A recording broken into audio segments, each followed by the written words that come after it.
Hello, dear listeners. Welcome to the Monday afternoon edition of Achtung Millwall, review of the Saturday game at home. A 1-1 draw, of course, at home to Derby County for Millwall. An 85th minute, very good goal by Mihailo Ivanovic, our new Serbian wonder kid, cancelling out a much more sloppy conceded goal on 78 minutes to Yates. That's not Eddie Yates out of Coronation Street, that's Yates, the Derby County striker, who got a header to a poor bit of defensive work by the Mill defence, including Femi Aziz, who put in if it had been at the other end, it would have been a brilliant skim header, but as it was in his own penalty area, and it was a skim header that defeated our entire defence, allowing Yates at the far post to sneak in and get the ball past Lucas Jensen. So 1-0 Derby then, as we've said already. Mihailo performing his miracles to get us back into a game that really we shouldn't have lost, and that's for sure, in my opinion. And we shouldn't have been, really shouldn't have been behind at all in it. But there we are.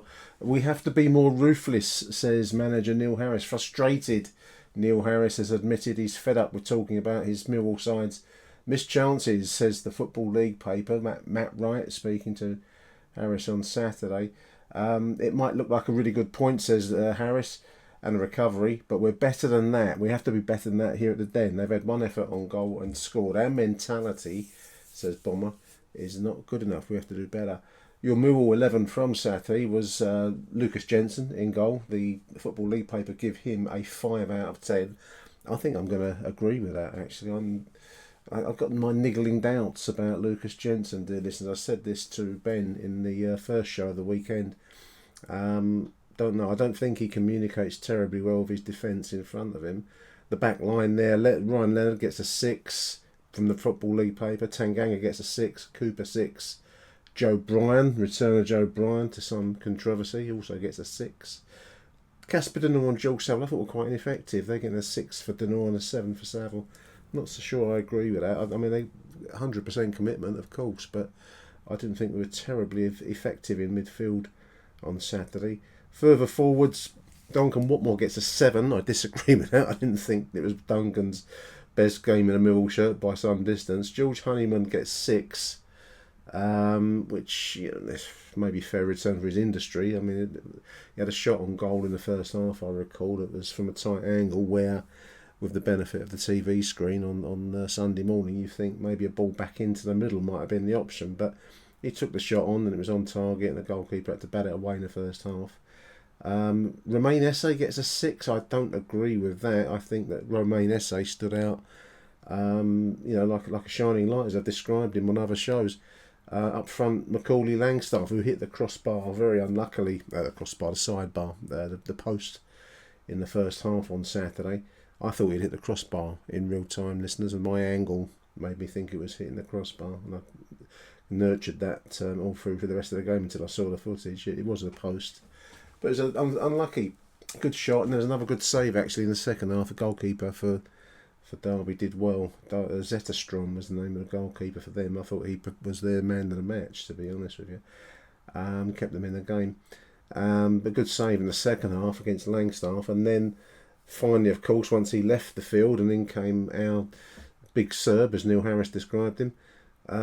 Slotted away a goal with some aplomb. Lucky break in midfield to get the ball running through on goal. We were behind at that stage. And then he rounded the goalkeeper, Ivanovic, which takes a cool head and slotted it between the retreating two defenders. So real promise and real skill, I thought, from the new signing. So there we are. We have to be more ruthless, says Neil. I do agree with you there, Neil. 6 shots on target for Mill, just 1 on the shot on target for Derby. 4 shots off target, 4 for them. I suppose that tells you a story. It tells you a story of the season itself, dear listeners. We're a couple of points above the bottom 3 at the moment.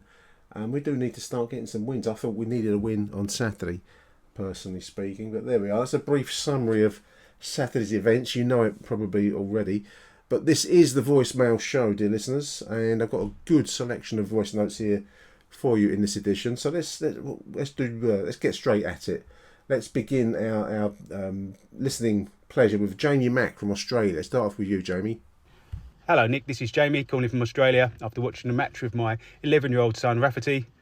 who at the end of the first half said to me, "This is boring," and left.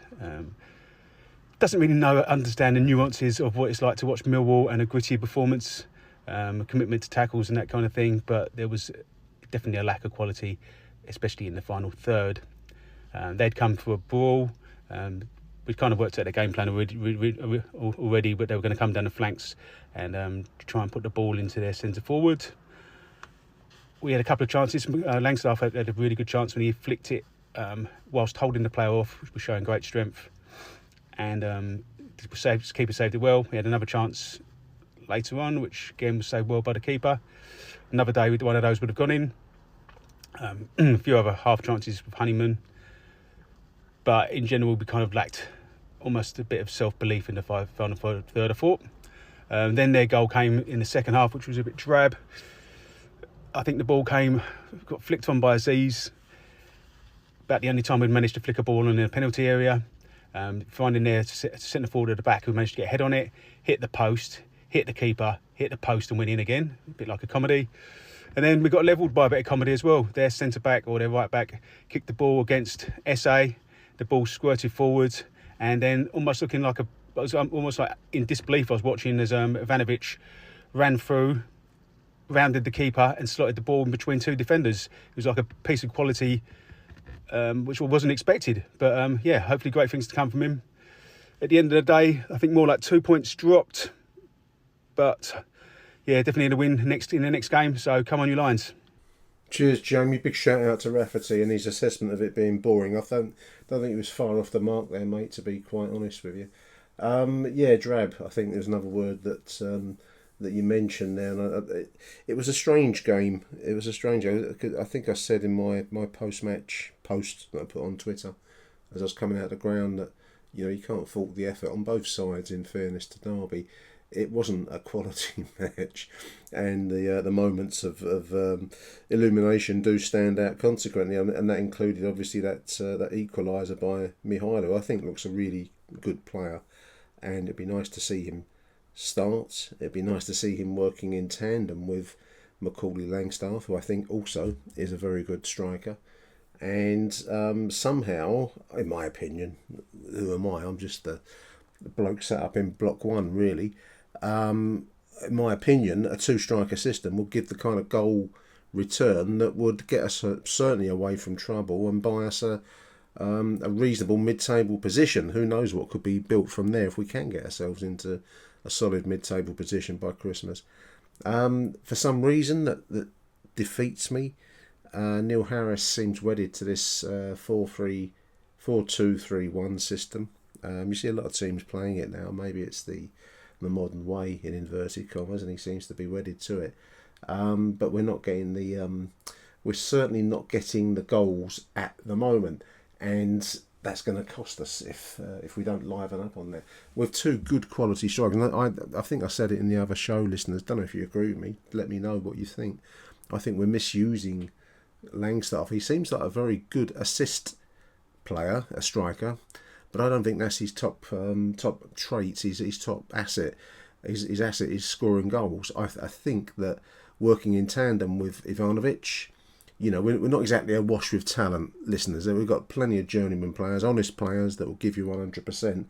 But we've got Romain Esse, we've got Macaulay Langstaff, who I think looks the part, in my opinion.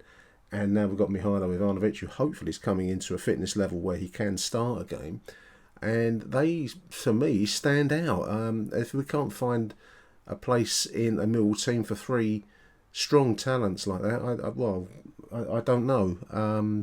I do appreciate I'm not a professional football manager, and Neil Harris is employed on that purpose, but that's seems a waste, let's put it that way.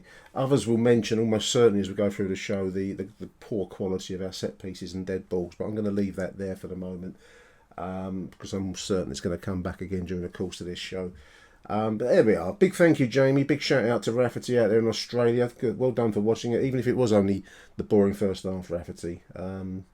Keep coming back, mate. It's an addiction that none of us have shaken ever, although he's got the advantage in the Australian lifestyle and sunshine, isn't he? There we are. Next up, let's go with Bobby T. It's cheer ourselves up, see what Bobby's up to. Good morning, Millwall fans. Achtung, Millwall, good afternoon. Nick Hart, Bobby T, live at the den. The derby cunts are out. Sunshine is shining. Must win today. Back-to-back home games. 6 points is needed, or Harris is in trouble. Bye for now. Nick Hart, Bobby T here to all the Achtung Millwall. I am in the car now to vent my fucking frustration. The only bit of excitement was the steward at halftime, the Indian lovely guy. Oh, he thought he's playing right back. But other than that, Harris, you are to blame. You wait 82 minutes to put two midfielders on, right? Kelly and Whithole, yeah. And then it didn't change the game. We got lucky for it. Mihailo saved the day, but Langstaff, you take him off. 4-4-2, our best player, Langstaff. Derby had one shot, Nick. One shot on target. And we didn't deserve it. 2 points dropped. I am fucking fuming. Harris, Wednesday, you don't win the game. Even if you draw, if we don't win against Plymouth, Wayne Rooney, it's time for you to walk. I love you, Harris, but, you know, we bossed that game. We fucking bossed that game. I just can't believe it. That we come away with nothing, a point. Bye for now. I've said my frustrations, right? But I'm telling you now, right, yeah, Harris, don't win Wednesday. It's time to change and walk away. I love you as a legend, but how the fuck we have not beat Derby County. Bye for now. Nick Hart, Bobby T here, Achtung Millwall. You know, I'm not even finished yet. I'm still fucking fuming. Do you know what really gets to me, right, yeah? Is what does fucking Aziz do? Who fucking bought him? Is it Harris? £1 million from fucking Waitrose. Was it Waitrose or Reading? I don't know. He ain't worth one fucking pound. Shittest buy ever so far. What has he done? And like today, like it just wasn't our day. Like we deserve more than that, right? Well, I think anyway. I'm fucking fuming. I mean, look at the Spurs game, right? Yeah, the manager. He makes one change, changes the game.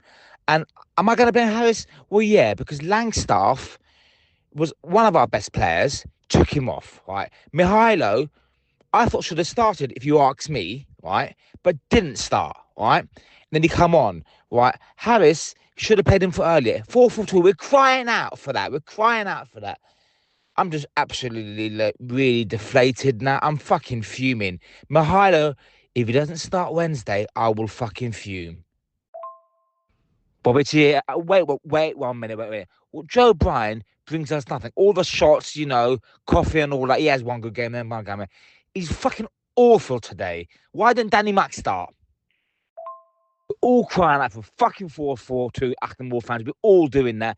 Harris, look yourself in the mirror, right? Because, like, look where we are in the league, right? If we're not careful, this is a long, hard season. And now Plymouth, at home, that is now supposed to be like a relegation dogfight. We shouldn't be there. Today we deserve more, right? What did we get? Nothing. We've got to play ugly and win. We played well today, and we played well on the front foot. What did Derby do? Oh, I'm going to sign off with that. Bye for now. I'm still fuming. Love Millwall. Harris, you lose Wednesday night. You are brown bread. Bye for now. Yeah, Nick Hart, Bobby T here. Just want to sign off. I think you cut off, mate. Our engine is George Savile, right? He's our engine, he's our drive. But today, he done all he could do. And we've got Kelly, who's a youngster. I don't know, mate. But I'm going to sign off with really upsetting today. Bye for now. Nick Hart, Bobby T here. I'm going to end it. Aris is a stubborn fucking cunt. With him in charge, he won't drop Honeyman and then Essie in a 10. Put Essie on the wing. Aziz is waste of money. 4-4-2. Bye for now. I actually try and take notes during that stream of consciousness, listeners. Big thank you to Bobby. Fast and furious, Bob. Gotta be honest with you there, mate. I'll try to pick out some of the main points. I'm sure some of the other callers will also make similar points if put in their own way rather than in the Bobby way. Big thank you, Bob. Harris in trouble. Bit early for me yet, Bobby. Wednesday night is a big game. Wayne Rooney's Plymouth coming to town. They got beat badly at the weekend, 5-0. It's very Millwall, obviously, to be facing one of the weaker sides in the league, and almost certainly skid on the banana skin and, you know, fall flat first into the puddle. But we should be winning that game. That is a game. Saturday was a game I thought we should be winning. Certainly Wednesday night is a game we should be winning. How do we get the goals? Well, to me, as I've said, a duo of Macaulay Langstaff and Ivanovic seems like a goal-scoring combination. I'm going to guess, I'm going to try and put words in Neil Harris's mouth that he wants experienced players out there. That will be the likes of the Watmores and the Haymans and the Savills, etc., etc. And it is a tough league, you know. It's not a place to be blooding youngsters unsupported. So maybe there's a touch of wanting to introduce Mihailo bit by bit into the maelstrom that is the Championship. From what I saw on Saturday, and it was only it was a cameo at the end of the game. Was it 15 minutes he got? Maybe slightly less. He looks like he's got the tools and the equipment. Love for it to be so. Sometimes you've got to be a bit careful, perhaps, that what you wish is there isn't. You know, you've got to make sure it is there, not just that you're wishing it's there and imagining that you're seeing it. But the way he took that goal was top draw. Took it around the goalkeeper. If you watch it on the TV replay, their goalkeeper almost gets a hand to it, but Mihailo's got the control and the pace and the vision to get it an inch or two further away from his hand as he lunges, and then to slot it between the two retreating defenders was top quality. How many of those kinds of situations have we seen over the years, dear listeners, where we've missed? You know, we can think of many of the characters at the Den that we've had over the years and have not been able to score that kind of situation. So I think Mihailo Ivanovic is looking like the real deal. None of us know what his fitness levels are compared with what the management would want from a starting player. And also I think, personally, as I've said already, I might even say it again and again across this show, using Macaulay Langstaff in a goal-scoring role rather than a creative role is surely going to be the best use of one of the highest scoring forwards in the lower divisions in many, many years. So, I don't know. You mentioned Femi Aziz, Bobby. I don't know. I think the Femi Aziz situation, and to some extent even, though he's looking talented, the signing of Mihailo illustrates this issue that's been knocking around the Den really since the start of this season, in my opinion. And that's this oddity of Neil Harris being a head coach and there being a recruitment team led by Steve Gallen. And it's Stephen, is it Kevin? I always get the two confused. I think it's Steve. Basically, we're operating in the continental style that there's a recruitment team. The head coach says, I need a winger, and they go out and produce, lo and behold, here's a winger, and his name is Femi Aziz. I had not seen anything from Femi Aziz so far being the operative words, to convince me that he's got a place in that starting 11 when there's others that I would like to see starting and maybe a different formation. That said, we don't see him in training. We don't know what the boy's background. But I could be misreading this. I just get a sense that Harris is niggled by players being imposed on him, and I probably would include Ivanovic, even though he's looking pretty good. But he's being imposed on Neil Harris rather than Harris himself having had the intro and the outro on the deal. Now, I could be misreading that. I might be over dramatising it. I don't know.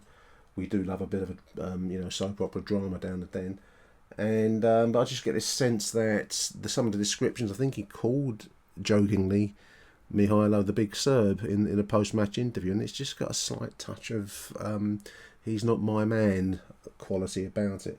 Now, if that's so, then it needs to be. We can't carry on with this permanent state of Cold War between Neil and the recruitment team. If he's listening out there, Neil, I mean, it's coming across to us as fans. Now, if that's not so, then you've got to think about what you're saying post-match. It's difficult. I mean, I'm sure when in the immediate emotion of a post-match situation, to be interviewed is not an easy thing, but that's the nature of the job that we're in. Anyway, there we are. Big thank you, Bobby T. We're going to take a very short advertising break, and then we're going to be back after the messages with Rob Abbott. Achtung, Millwall. Evening, Nick Hart, Rob Abbott here, just back in Dublin after a day trip to the Den. Slightly disappointed with a point rather than the 3, but it is what it is now.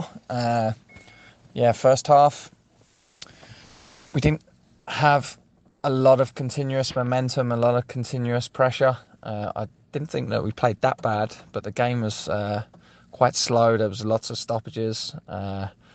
The ref blew loads of small little fouls, and give credit to Derby for stifling us. We did create 2 chances though, both from very good build-up play. Honeyman's shot, bit of power on target, quite a comfortable save by the goalie. I think he made it look a lot better than what it was.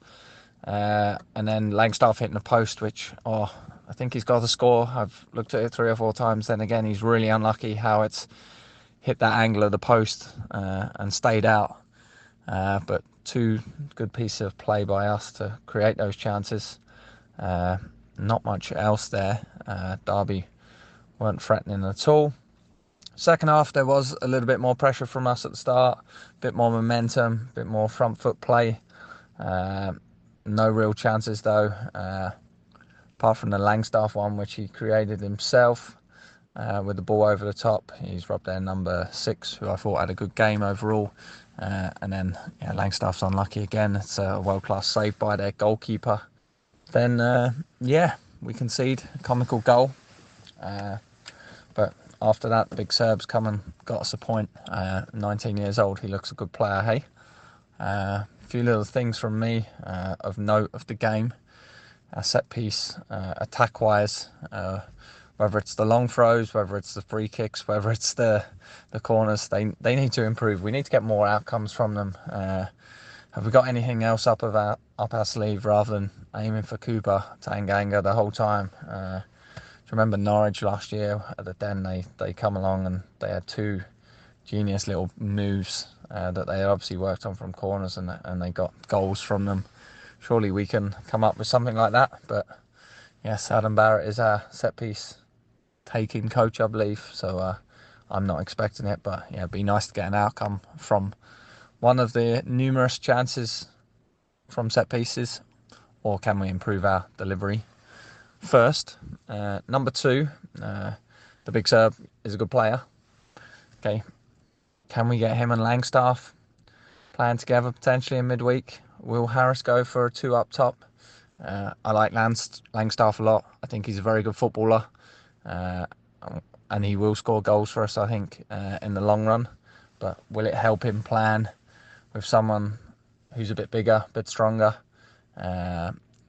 Langstaff can then potentially play more centrally, because he finds himself out wide a lot when you're going, get in the middle, there'll be a chance for you. But will Harris be brave to change it? I would give it a go. Plymouth at home, try and play on the front foot more, and then that would mean dropping one of Denora, Savo or Honeyman, playing a 4-4-2.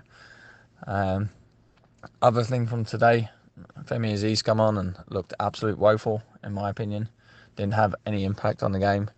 Didn't show any intent to attack the space when it was available. I don't think had any end product or made a successful pass to another Millwall player. And then, that's it. Disappointing, but look, onwards and upwards. The Championship, as usual, is a crazy league. We're only 3 points off the bottom, but we're only 3 points off 11th. Let's try and capitalise on the next few games. All right, take care. Forgot to add man of the match, probably Romain Ase again. There's that little sparkle there, albeit he tried a few tricks today that didn't come off. The Derby tried to counter from, but look, he's a young kid. That's the way he plays. We've got to accept that. But yeah, he is our bright spark at the moment. And yeah, in the summer,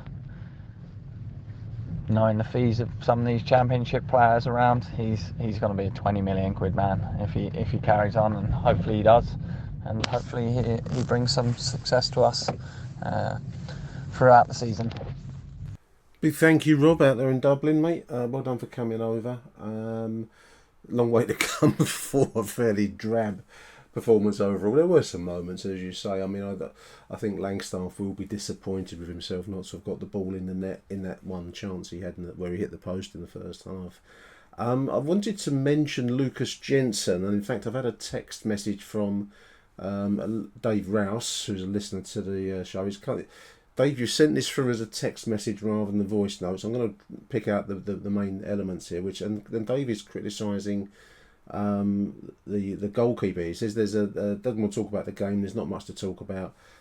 Negative and positive yesterday. Negative for Dave was the goalkeeper, Lucas Jensen, who never seems to command his area. He seems to be stuck on the line. Doesn't come across as he doesn't like catching anything, and yet he's a big lump and should be dominating his area. I make you right, Dave, and I don't know if listeners agree out there, but there was an incident in the first half. I mentioned it to Ben in the other show. Incident in the first half where Jeffet Tanganga almost hooked the ball out of Lucas Jensen's hands as he was coming forwards, but I don't think he told Tanganga that he was on hand to collect a cross in from the right side. And I think that even the goal, I mean, it was very hard on him to criticise him for the goal because it was that brilliant flick header from Femi Aziz at the near post that beat everybody.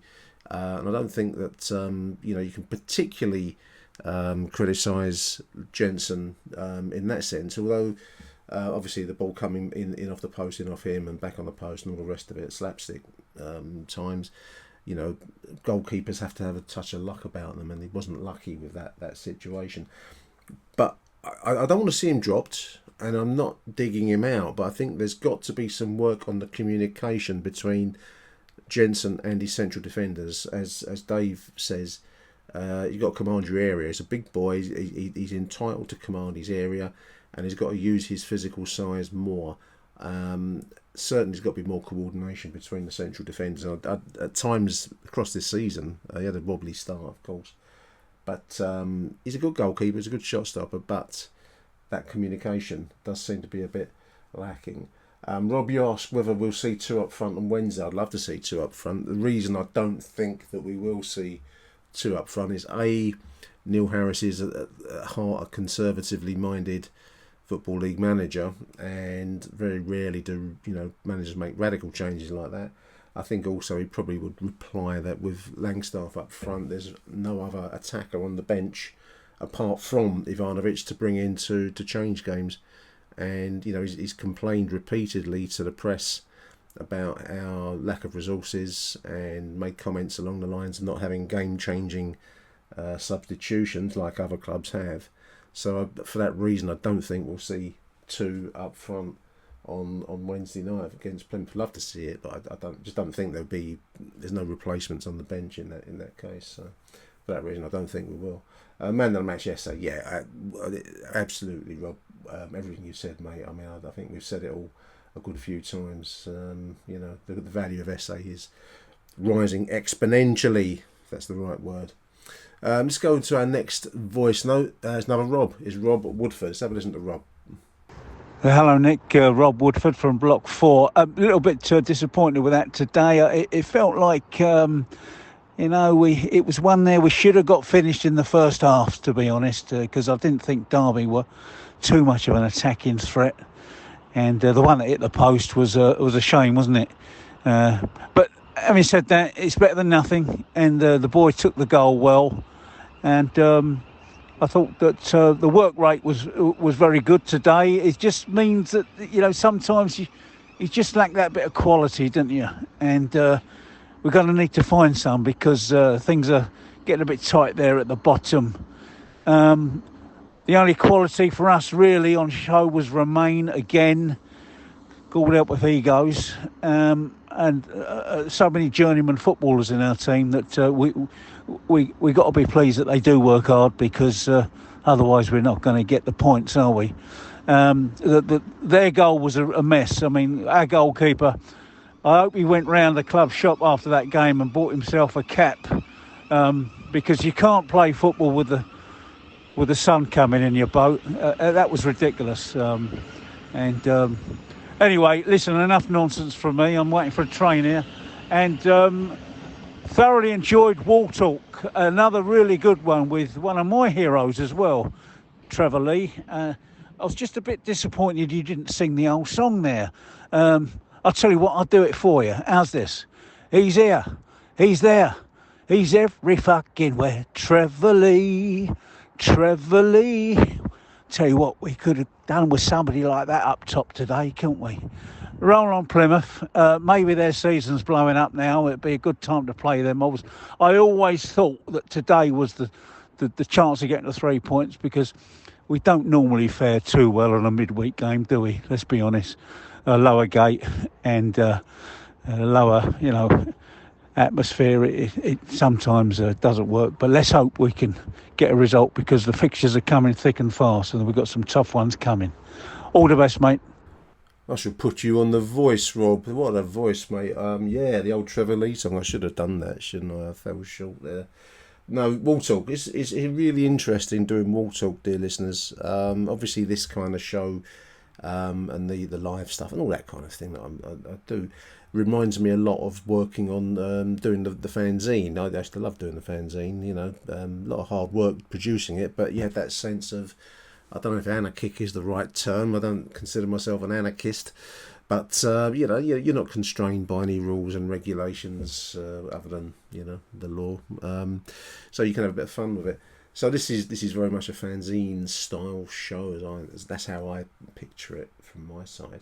Whereas Wall Talk, you are, whether you like it or not, you're doing a show on behalf of Millwall Football Club, which has a different vibe. Now it's free and easy on there, but you've still got to be sensible, and you can't.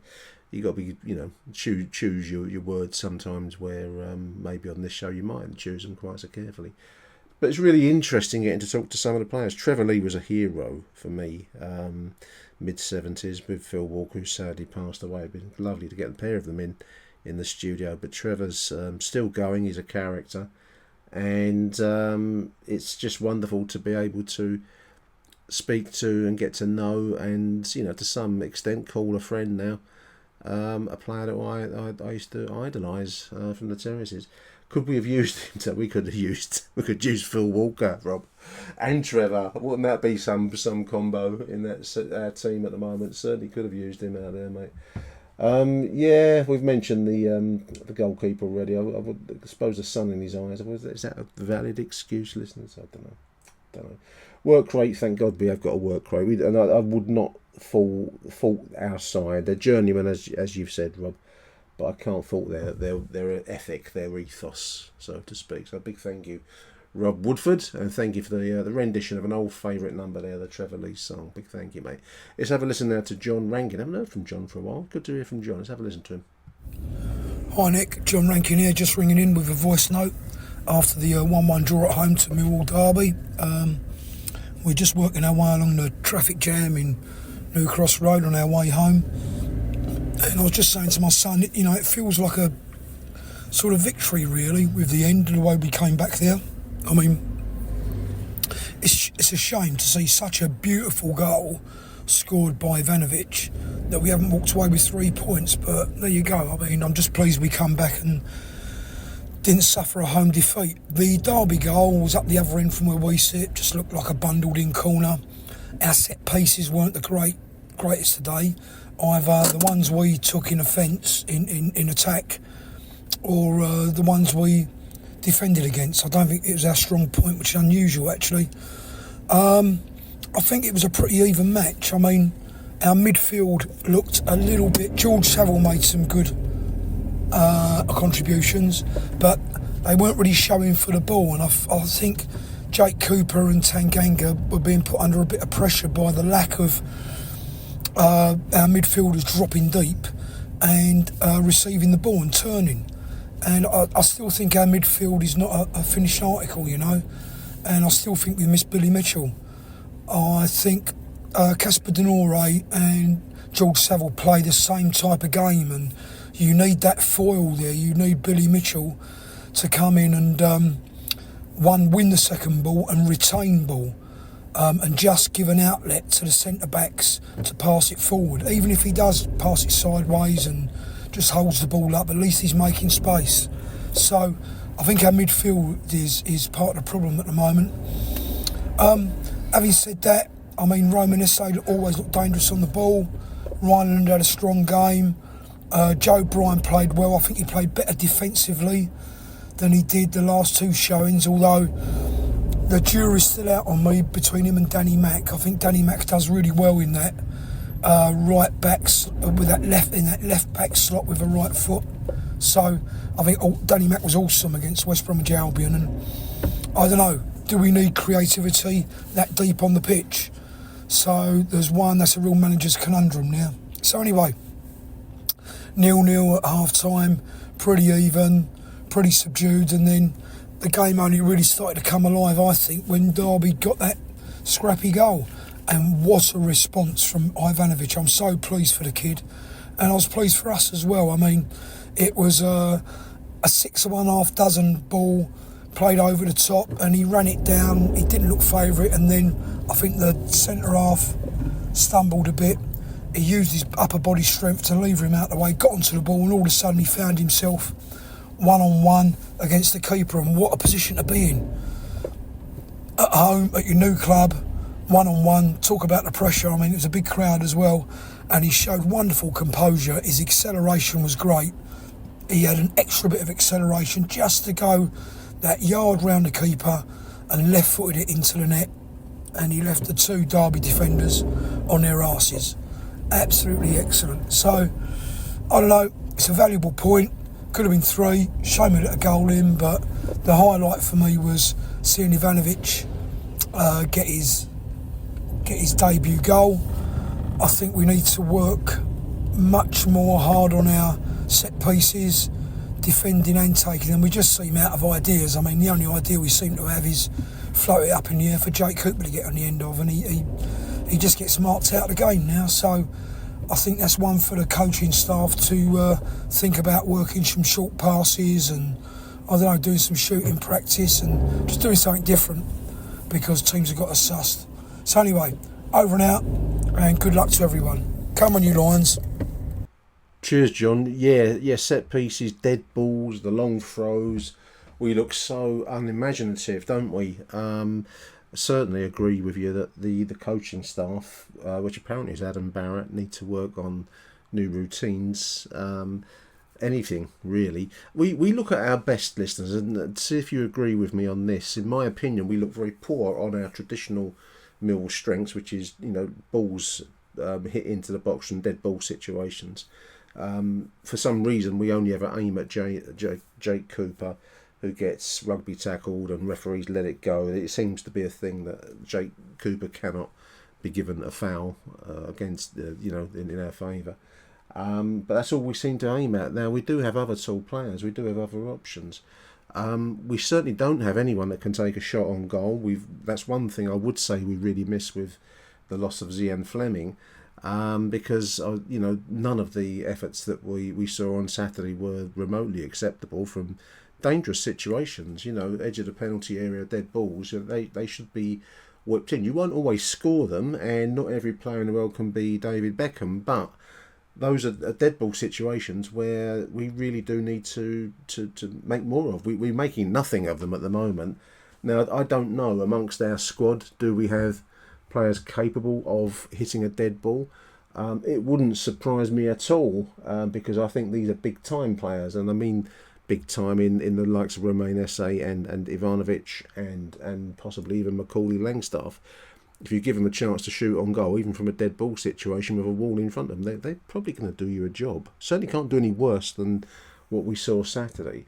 I would like to see more imagination brought to the table for dead balls, and I'm really hoping that Neil Harris sees the same things that we see from his dugout, because at the moment, and the long throws do my head in, the Ryan Leonard long throws that have no real pace of direction, and they always loop upwards, and they're just easy to defend against, and we don't create anything from them either.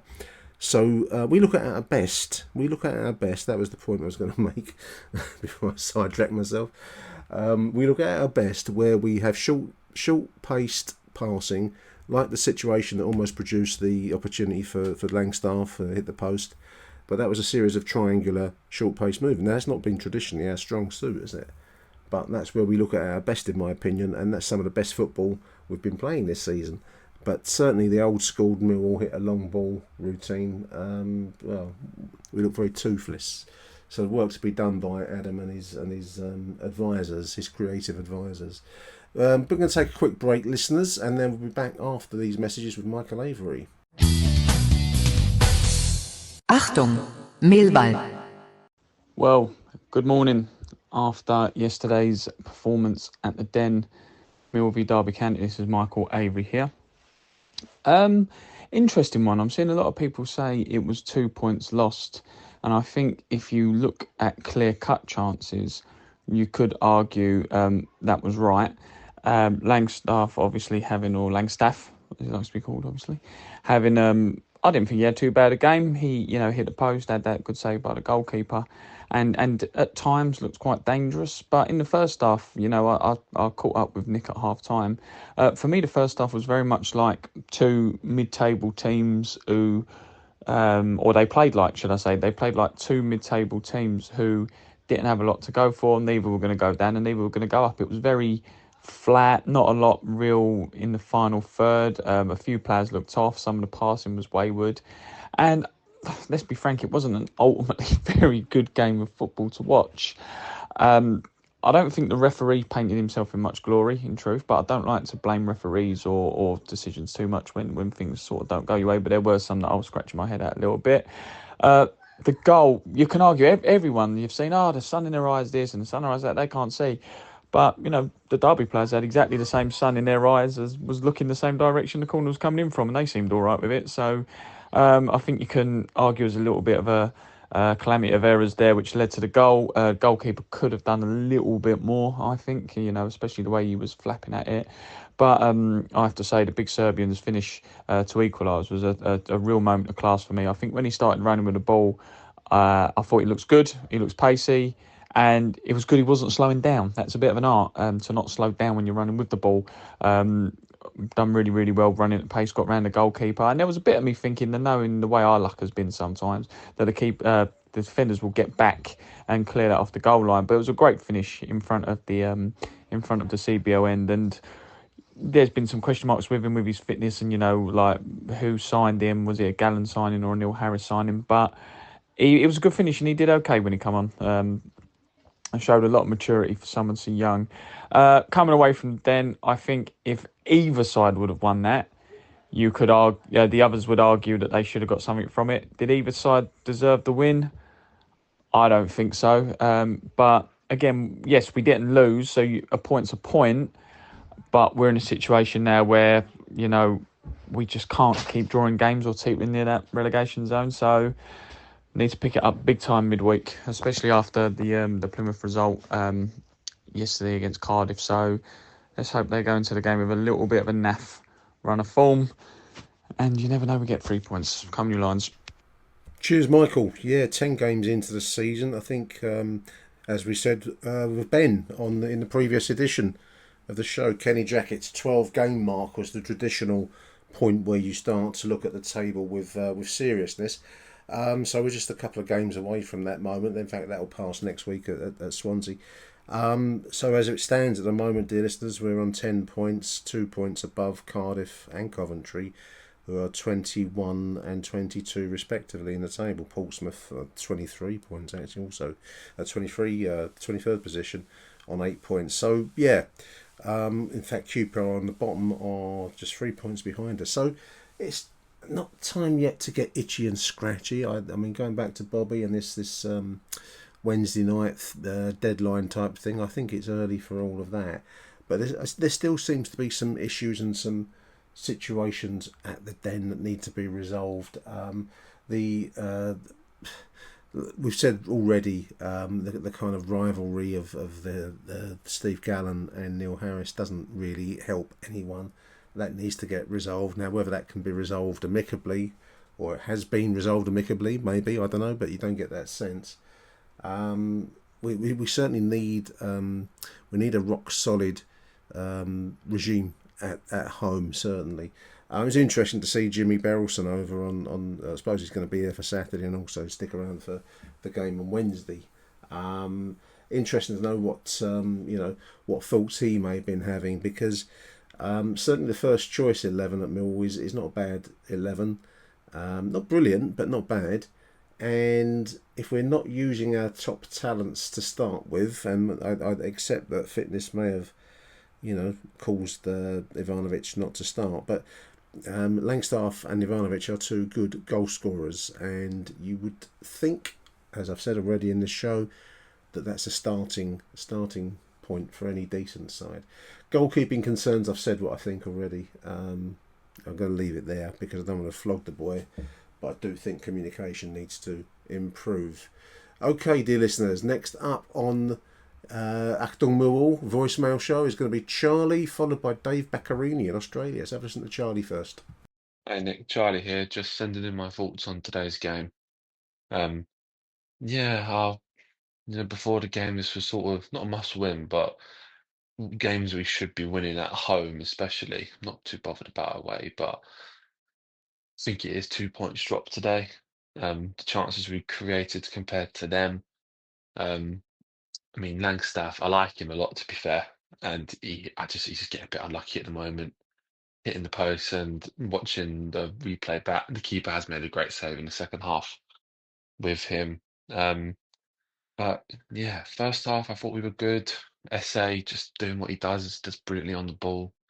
I thought Denor was controlling that midfield at the start. I thought Savile was a bit off today. I didn't really notice him a lot today, to be fair. But you know, people don't have great games all the time. But yeah, I just think that goal was coming, and I've not seen it back, and I don't know how it's gone in. But we're not as good as defending set pieces anymore. And I don't know why, because that was always a strong point of ours. But yeah, they score. Before that, Harris, much as I love the man, he's got to take off George Honeyman, hasn't he? And bring on Ivanovic for him and go 4-4-2 for a 4-4-2 man. Not playing a lot of 4-4-2. And I just felt at that time in the game, we were coming on the front foot. We just get another striker on the front with Langstaff. Could link up well. I don't know if he was injured or was something happened. I don't know. But someone who sits with me actually said, if Langstaff comes off here, he's leaving. And he left. And he missed both the goals. But, he stuck to his principles, so fair game. But yeah, they scored. Don't know what happened. But anyway, and then, sometimes in football you need a bit of luck. And Ivanovic, great drive and run forward. And when he's gone around the keeper, I'm thinking, I think keeper's going to get it, but just manages to get around and slot it home nicely. And we take a 1-1 draw. I hope he starts up front with Langstaff on Wednesday, but I don't know. It's 2 points dropped, but, we go again. Come on, you Lions. Nick, Aussie Dave here. Well, life's like a curate's egg when we come to the sport in Millwall, good in parts. I'm going to break my little review into two bits, the bad, and let's finish with the good, best way to do it. So let's start with the bad. I think these are truly worrying times. 2 wins in 10. Of those 10 games, only West Brom would you call a top club. 1 win in the last 6. 1 goal in the last 3. And Burnley and Leeds salivating to play us very soon. The other bad thing is, and this has been brought up before, is our dead ball situations. We had 9 corners yesterday, and I don't think there was 1 close shave. And we had a couple of free kicks in promising areas. Why don't I get Leonard in there just to blast it? So whoever works on these situations, we really need to improve, because we're having problems getting goals, and the dead ball situations is really a lifeline we should be grabbing. What about the good side? Well, we're playing okay football, though the last 3 games are not as fluid as the first 7. Also, we've been a bit unlucky, like Langstaff hitting the post, and in previous games we're missing open goals, And that's all reflected in our relatively good XG, which, Nick, I know you don't like talking about, all those horrible numbers. And I thought the big Serb and Langstaff, I think, are both proven to be useful strikers and provide promise. So that's the good and the bad. We must beat Plymouth. Come on, you Lions. Huge thank you to Dave and before him Charlie, but big thank you Dave for getting the phrase curate's egg into Achtung Millwall. I do love phrases like that. Partly bad, partly good, as you say. Yeah, it's been a strange mix of a season. I'm on the brink of getting worried, Dave. Not quite worried yet, but I'm kind of getting itchy as I'm shifting buttock to buttock up there in my seat in Block 1. The numbers do the talking, you're right. And, just looking at the league table there, I mean, there is only 3 points separating us from Queen's Park Rangers in the bottom position. And our lack of goals, partly bad luck, as we've said, the old curate's egg again. Partly poor tactical choices. The dead ball situation intrigues me. The long throw situation intrigues me because they're so mundane. We are so ordinary, so average that I can't believe that Neil Harris and his sidekick Adam Barrett, who apparently is our dead ball specialist, unbelievably. If that's true, I find that hard to get my head round. An everyday player for Southend, wasn't he, Adam Barrett? But what's he doing trying to carve out artistic plays from dead ball situations? If that's true, it's beyond me. But this is the club also that employs the chief steward as a cook, so quite possibly that he is marking the routines from dead ball situations. But we were just nowhere yesterday. You're right, Dave, 100%, mate. A Ryan Leonard blaster, yeah, can't be any worse than what we've seen. I can't believe, as I've said already, that Ivanovic, Romain Esse and Macaulay can't give them a chance for a shot on goal, even albeit from a dead situation, edge of the penalty area with a wall in front of them. I can't believe that none of those three players with their talent can't bend the ball and get it on target, which is 90% of all you can ask from a striker. Hopefully, yes, you want a bit of sting on the ball to get it in the net, but Ryan Leonard's blaster, yeah, I don't know. Don't ask me. The dead ball situation is an ongoing source of mystery to us all. Going back to Charlie, asks about 4-4-2. And it's a question that often has arisen in my mind this season, listeners, and I don't know what you think about Neil Harris's kind of road to Downham conversion from a 4-4-2. He was once known and criticised for being purely the traditional Millwall, 4 defenders, 4 midfielders, 2 men up front. I think, this is my own view, and none of us see inside the head of anybody else, but I think that the experience when we missed out on the playoff run, was it 2017-18 when Fulham ended our run with a 3-0 win at the Den after we threw the kitchen sink at them in 4-4-2 style, and this still had, I think, Harrison, Lee Gregory and Steve Morrison up front, 4-4-2 traditional. I think that almost broke something inside Neil. I think he decided when he left the club, amidst a lot of criticism next season, it was that criticism was that he had no plan B. I think this is his plan B now, but he still doesn't have an alternative. I see nothing wrong with switching to 4-4-2 if it can be done, especially Saturday, where we're chasing a game and we're in need of goals. But we seem to be one thing and one thing only. So it's once upon a time under Neil Harris, that thing was 4-4-2, old school. It's now not old school, we're now modern, and it's 4-2-3-1. If I always get those numbers wrong. But I think it's because the experience rather seared him in his first spell, and he was criticised a lot for lacking imagination, being old-fashioned and not modern. And I think that's the thing that's broken. If psychiatrist couch time here, let's have a listen now with Jim Hackett, and then we'll take some break for some messages. Good morning, Nick. Jim Hackett here, just with a quick couple of comments about yesterday's game. I thought it's definitely looked like we'd had a break, and I can't quite fathom why every time we come back from either an international break or any sort of break, we always look like we've been on the beach, and then it takes us 1 or 2 games to catch up, whereas other clubs seem to sort of hit the ground running. So not sure what goes on at our place when they have a break, but it looks like everybody has a break, including the staff. The game yesterday was ours to win. We should have won it. There's no excuse for the goal. I thought the goal we conceded was so sloppy, but you could just see it happening the way our sort of performance was going. We're a good club to play against if you're after a smash and grab, because we can, if you like, control the game, but we just can't put the ball in the net, and that's sort of coming back to bite us all the time. I think overall the game, we should have won it, could have lost it, and go away with a draw at the end, thinking, well, at least the Serbian lad got his goal. But I think it's a little bit naive to think that that's the sort of performances that are going to get us out of trouble. And I think we are heading towards trouble only because we're just not managing to do the basic stuff, whether it's defending or attacking. And I think that's, at the moment it looks like it's catching us out.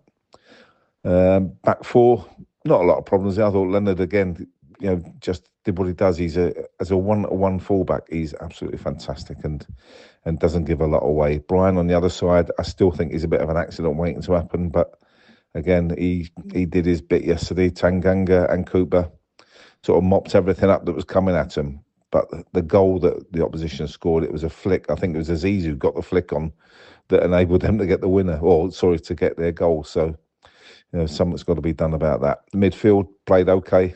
Saville and Denor sort of broke everything up. And that's the problem, is that we had enough of the ball. We had enough of winning the ball and the second balls for our front players to do better. Essay, again, he's getting better and better. I think in the second half, he looked to get too involved.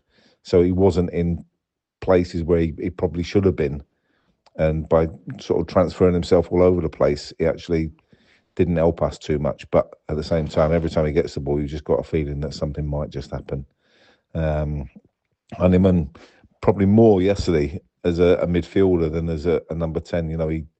He got himself into positions where he was helping the midfield out and wasn't really helping the strike force out. So, a bit left with him, and Watmore just wasn't on the game at all. He's always a player that looks to me like when he's had a break, it takes him a few games to get going. So then you had Langstaff up front, and he now looks a lot more comfortable. His first touch has improved, and he just needs a chance to score more than what he's getting. I think he had one chance in the first half, which he was slightly unlucky with because it was a striker's sort of touch, and he just hit the post, which was unlucky. In the second half, I thought he probably could have squared it, but again, he's after the goal, so there's a good save from the goalkeeper.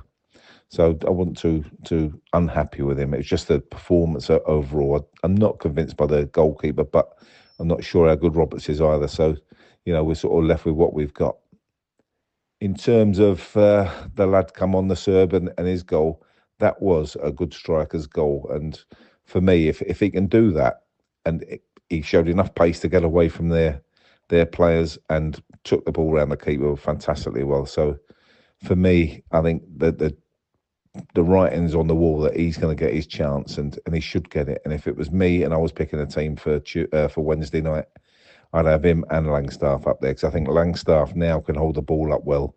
He can join in. He can probably play as the second striker, if you like, because I think he needs somebody to play alongside him and to get the best out of him. And why not go for it on Wednesday night? If we go for it and it all goes tits up, then people will moan, but at the same time, we'll never know if he doesn't give it a go. And Plymouth are probably right for us to go against on Wednesday. So that's it for me. I'm disappointed, obviously, with the draw because we should have won. I actually watched the game on the Derby TV feed, and they were very complimentary about us, funny enough, saying that, that they thought they got away with it, even though we equalised towards the end. They were quite happy taking the point away, and some of my Derby supporting friends were quite happy taking the point away, knowing that we should have beat them. But that's it. We go again Wednesday against Plymouth. So come on, you Lions. Hi, Nick. Me again. A couple of things I didn't put into the original message. They're only sort of minor things, but they stood out miles yesterday. I thought Aziz might just need a rocket up his arse just to get him to realise that he's a professional footballer. Because I thought when he came on, his whole style, his attitude, everything just didn't seem to click into what we were looking for. And then you've got to question why. Obviously, he was bought on if that's what we're going to get out of him, because he might as well left Watmore on, because at least with him, you know he's giving it everything. And the other thing which really sort of grinds most people's gears, I think, is our actual inability to deliver set pieces. And I can't understand how professional footballers can get paid thousands of pounds a week, can't deliver a ball into where it should be. Every team we play against seems to have somebody who can deliver a football. Even the lad who come on for them yesterday, he delivered his corner into where he wanted to deliver it. And you could see it all building up. And that, to me, is criminal. When you look at the players we've got, the quality we've got when the ball's sort of popping around the field, then delivering a dead ball from a corner or a free kick shouldn't be that difficult. And you've got to wonder what they do at the club if that's what we end up getting. And it could be controversial, but for me, if I was going to give anybody a free license on free kicks, I think I'd give it to SA now. He's shown he's got a bit of talent in his feet, and I'm sure he's a sort of lad who would work hard given the responsibility. Because I get the feeling that people like Brian and Honeyman, Saville, all the ones that are generally taking our set pieces, I think they're just doing it because they can, not because they want to make a mark. Whereas with SA, I think he would love to make a mark. And if it is a right-footed, I'll give it to Ryan Leonard.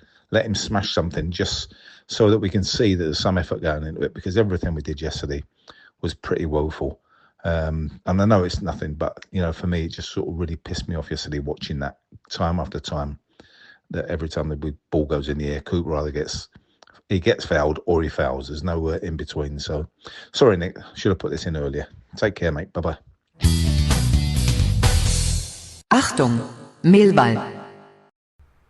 Welcome back, dear listeners. Big thank you before the break to Jim Hackett. A lot of good stuff in there, as always, with Jim. Yeah, the international break. There seems to be loads of international breaks these days, listeners. And I know I'm getting old, but they just seem to really make the season stop-start. What with that and the 12:30 kickoffs and all the spread of the fixtures across the weekend. I don't know. I find it quite demoralising, to be honest. I enjoyed I don't know if enjoyed is the right word, but I like the quote of us being a good club to play against if you're looking for a 1-0 win. It's the second time we've seen it. We saw it against Luton, where I suppose even to some level with Watford, where we seem to struggle to break down a side. We do lack, as the team is constituted, we do lack the touch of quality, which intrigues me, because we've said a few times across this show, in the likes of Ivanovic and SA and Langstaff, I believe we do have the creative talents to take on sides and unpick the locks. Now, we will not win every game, because they're no one can produce the top level all the time, but we'll have a chance of getting enough results to take us away from trouble. I do agree with you, Jim, that we do have a slight sense of flailing around. We're trying very, very hard, but sometimes that effort seems to go nowhere, and that will lead us into trouble, I think. Just wanted to touch on Femi Aziz. We've mentioned, I think, already in the show, but it was a particularly ineffective performance by Femi Aziz, and I've yet to see anything in the boy that says to me, that's why they've signed him. That's the potential that others have picked up on. At the moment, he looks like an everyday League One winger for an everyday League One side, that will maybe impress at somewhere like Wickham or Stevenage or some out of town small time club. But throw him into the bear pit that is the Den, even on a game, a side like Derby, who brought a fair showing of fans with them. So it's a fairly big atmosphere. He just seems lost. He doesn't look like a big time player. And, in contrast that with Mihailo Ivanovic, who I believe is a big-time player, the kind of player that steps up to the plate. I'm using baseball terms here. Steps up to the plate when the tight situations come, where you need a hit, you need a run, you need whatever, you need something to happen. I believe that is Mihailo Ivanovic, based on what we've seen so far. But Femi Aziz, I don't know. I've not seen enough to understand why we've signed the boy, and that bothers me, because if we are to persevere with this recruitment team head coach system, then everyone can sign a dud. But blimey, it's nice to at least seen what they were seeking out originally. I mean, I'm thinking back here to Jiri Skalak. There's a name from the past for you, dear listeners, who showed us nothing in his time that he was with us. But, and this is a big but, when you look at his track record, he's an international player, played for Brighton, and he had a statistics to back the signing. Now, that signing didn't work out, but you could see why the signing was made. I'm not seeing why we've signed Femi Aziz at the moment. I'd love for the boy to come into the side at some stage on Wednesday night and actually tear the place up and stick these words back down my mouth, and I dare say quite a few others' mouths around the den. But that's going to be what's needed if you're listening, Femi. You've got to start showing it, mate. It's at the moment, no one's seeing the point of you at the moment. There we are. Big thank you to Jim Hackett. Last two messages here. We're going to go with Joe from Chicago and then followed up with Matt Richards. Hello, Joe from Chicago. I guess I'll take a result at home. Giving up one shot on goal and having that be the equalizer is just annoying. Whatever, I guess Harris Ball is what we want, so this is what we're going to get. 4th shot of the year off the post. That's pretty ridiculous, but good for Ivanovic. Romain Esse is so good. He's so good. I don't know how long we're going to have him, but he is such a good footballer. Ivanovic seems to be proper, too. Now, George Honeyman and George Saville. I don't know what they have on Harris, if it's blackmail, if they think the locker room's going to turn in their favor. I don't know. But they need to not take set pieces or corner kicks. They're just not good at it. Joe Bryan, fine, even though today was not his day from that. Great tackle early in the game, though. But, yeah, get the Georges off these set pieces, corners, whatever, because they are horrible. And enough with the corner kick where we're trying to set up Ryan Leonard bangers from 20 yards. Like, I love the thinking. It'll do well on social media if he pulls it off, but like it's just not that reliable. And at this point, I'd rather have Leonard on the corners and set pieces, taking the right-footed ones, than going for a worldie that, 3 guys in the world can realistically expect to score. But we'll take a point at home. Hope everyone's well. Oh, Nick, Matt Richards, just driving back from the game. Well, that's frustrating, wasn't it? Frustrating, not necessarily because we played really well and didn't win. It's just frustrating because we just didn't play well. Matter of fact, I'm almost thinking we're fortunate to come out. We definitely deserved to get at least a draw, but I just didn't feel as if we were going to score at all. I was looking at the stats earlier, walking back to the car, and 16 shots apparently. Bloody hell! I mean, must have only had like 2 on target or something like that, because the shooting wasn't great today, but the play wasn't great. I think I don't know. It feels like, I know they had the international break, but I think a few of those players have just spent 2 weeks in Marbella, and I don't know what they were doing on the training pitch, because we were just off it, and passing was sloppy all over the pitch. Up front, there's times we could have played the ball in, but we just misplaced passes at the back as well. Some of the players just didn't look. I didn't think Watmore looked the normal Watmore. So it's just disappointing, because these are the games that we need to be getting 3 points from. We've got Plymouth during the week, but then we've got some really tough games. Leeds and Burnley within 4 days are going to be really tough. So if we can't get 3 points against a team like Derby, who they're just an average side, not a bad side. I thought they were a bit more on it than us. Couldn't really create. They didn't really create much. I don't think they had one shot on target. I think. I mean, I know obviously they got the goal, but wasn't that they didn't really carve us open. Tough team though. I think they out muscled us a lot of the time, especially in midfield and up front. I mean, their number 6 was right proper unit, and I was really impressed by him. Really, I mean, Langstaff has got bruises all over him. He's been battered and broken, I think. But we just weren't on it today. Langstaff should have scored in the first half, obviously. And this is the difference, isn't it? I mean, you look at him. You look at if Ivanovic. I know we're jumping ahead, but Ivanovic goes through 1-on-1. He puts it away. 19-year-old. That's what you got to do in the Championship. When you get a chance, you got to take it. Everybody likes Langstaff because he's a trier, but he's not the dynamite finisher we thought he was. That's for sure. But I mean, their goal, Jensen, he's obviously dodgy on crosses. We know that.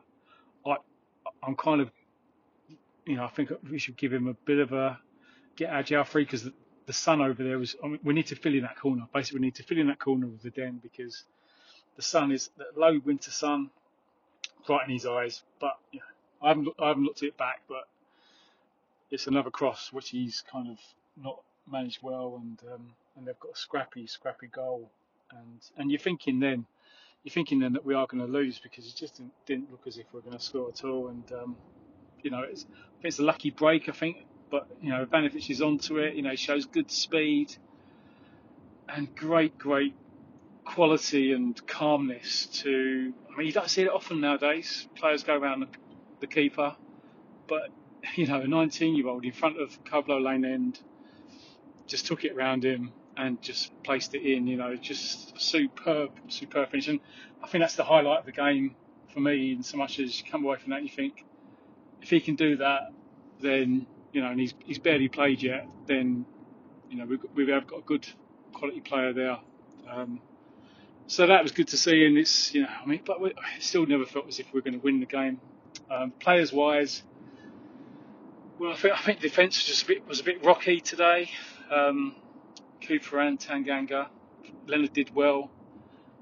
Brian, not great, but not awful. But he's unlucky to get a yellow card. Set pieces are just awful. I mean, we just laugh now. We're sitting there. The bloke's next to me. We're like, whenever we get free kick, who's going to take it next? Because it doesn't make any difference. Honeyman just passes it back to the keeper, and then Brian hits it into row Z of CBL. Just awful free kicks and corners. We had so many corners. It's just awful. Anyway, so yeah, in midfield, I thought Sav was a bit off today. Not so much in his all-round play, but I thought his passing was a bit wayward. I thought Denor did well. He kept the ball well, but didn't really impact on the game. He was just neat and tidy. I thought Honeyman was okay. Again, nothing incredible. Romain always looks dangerous. I don't think it was his best game, but this is what you're going to get with him. He tries stuff. Sometimes it's going to work, sometimes it's not. I think today, most of the time, it didn't. But I don't have a go at him for trying. And he does frighten defences. And I thought, I've covered what more. And I thought Langstaff, I don't know. Especially he should have scored the first one. Maybe the second one, I don't know. He did well to kind of create the chance, and he got away from the defender. But he didn't score, and he was definitely out-muscled by the number 6. So not a great performance. I think probably one of the worst home performances. I suppose come away with a draw, but it's not the end of the world. But we've got to be beating Derby, and we've got to beat Plymouth now. We've got to turn in performance. They got spanked today. We've got to spank them on Wednesday. We need 3 points because otherwise we're going to get stuck down where we are. So that's it. That's it for me, Nick. Let's look forward to better things on Wednesday. Cheers, mate. 100%, Matt. Yeah, look forward to Wednesday. We do need a win and it's a bit early in the season to be saying stuff like that, listeners, isn't it? But we really do need to put Plymouth to bed on Wednesday nights. Losing the plot myself. Big thank you to Matt Richards, and before him to Joe out there in Chicago.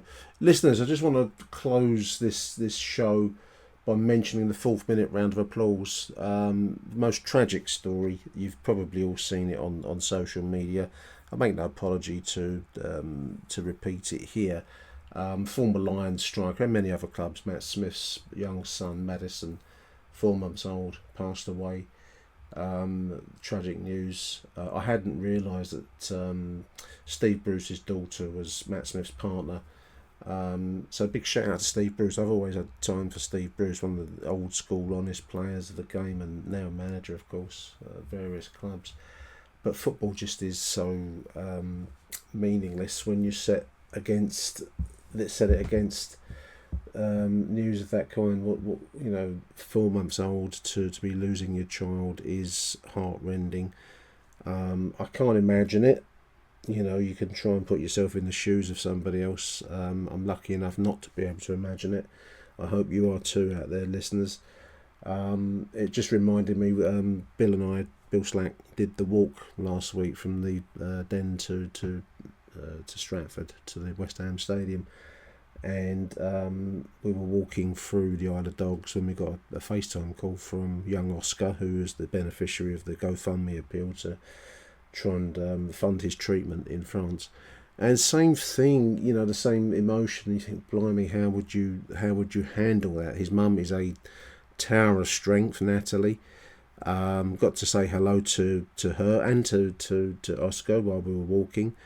We're saying, Bill and myself, that one of the things you don't realise when you do stuff like this on behalf of an individual is how much impact you can have on that individual's spirits, because the poor kid is going through radiation treatment for tumours on his head, brain related.